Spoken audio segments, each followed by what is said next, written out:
Hi, I'm Ezekiel Powers, back here with another This Week in Sportscenter. This week in the NFL, the National Football League, Week 13. We're going to talk about which teams will take the number 1 seed in the AFC, which running back has Mel Kiper talking, and the injury report for this week, for week number 13. Yes, without further ado, let's get into the Thursday night matchup. As you see, the Cowboys remain undefeated, 12-0, clinching the playoff berth, 31-14 against the Minnesota Vikings. They are 4-8. Dak Prescott, 223, 2 touchdowns, did have 2 interceptions, but he did have another touchdown added to the 2 touchdowns on the ground, as Des Bryant caught both touchdowns for 52 yards. Look at Brown, 3 tackles, a half sack, an interception, and a pass deflected. He was all over the field.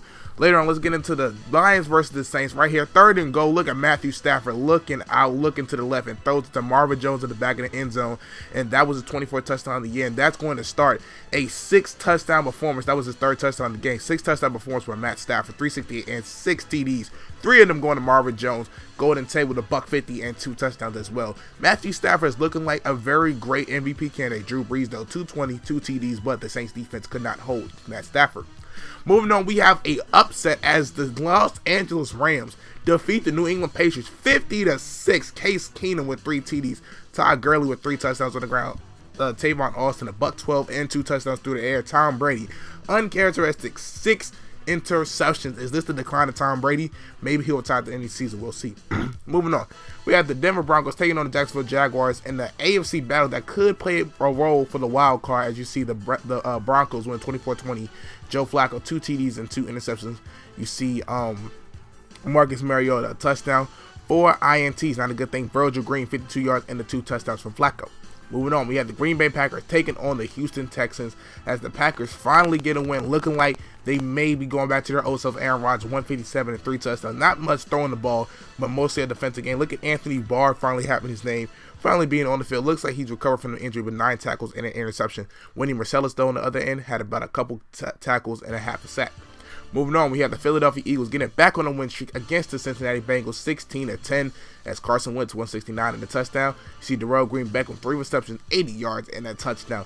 Andy Dalton 120 and a touchdown. You see AJ Green only 36 yards, and Tyler Eifert with the touchdown from Andy Dalton. Moving on, we have the Buffalo Bills defeating the Oakland Raiders. Oakland is on a roller coaster. They are up 1 week and down the next. You see right here, Odell Beckham Jr., 81 yards and a touchdown. Look at the running back, Alessi, 139, a $139 and a touchdown. But look at Latavius Murray on the other side. Didn't do much, but again, he gets a touchdown. He basically averages a touchdown a game. Amari Cooper, out of the 300 yards thrown by Derek Carr, 238 was to Cooper and a touchdown. Moving on, we have Kenyon Drake of the Colts right here taking the screen pass on 3rd and 5 after an offsides, juking out the defender. Oh my goodness, we had to slow that down. That is potentially a top play of the year for the NFL. As you see right there, so offside does not matter. Indianapolis Colts going to get it. It's 7-0, and right here you see he's going to throw it across the middle, and it's a fumble by Inouye.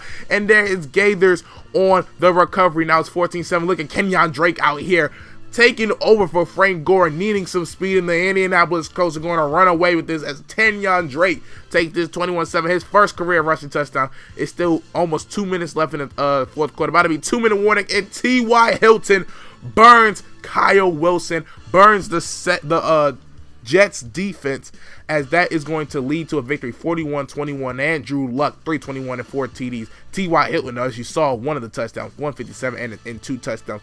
Brandon Marshall on the other side, though, 169 and 2 touchdowns. So it was a great day for Hilton and Marshall, but Hilton and his coach get the dub.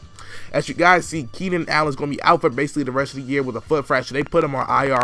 Malcolm Jenkins is out with a broken collarbone. If the Eagles do make it to the playoffs, he will play. And Michael Bennett is out for the year with a broken collarbone. There are a lot of halfbacks in this draft. Some are better than others, and a sleeper in this draft is the senior redshirt speedster out of Oklahoma. A speedback that can actually hold on to the football against big hitters after breaking AP's rushing record in a single season with 2,004 yards. He remains a prime example of CJ2K. My concerns is, although he's very elusive in the open field, he doesn't have a variety of moves, breaking tackles, and not the best hands. However, a late first rounder or a second round talent can complement your team's backfield committee. Well, ladies and gentlemen, these are your prime time players for week number 13. Hope you guys enjoyed this episode of the National Football League. Hope you guys expecting more National Football League, more videos coming soon as we are trying to wrap up this season. I'm Ezekiel Powers, and I'll catch you on the next episode. Peace.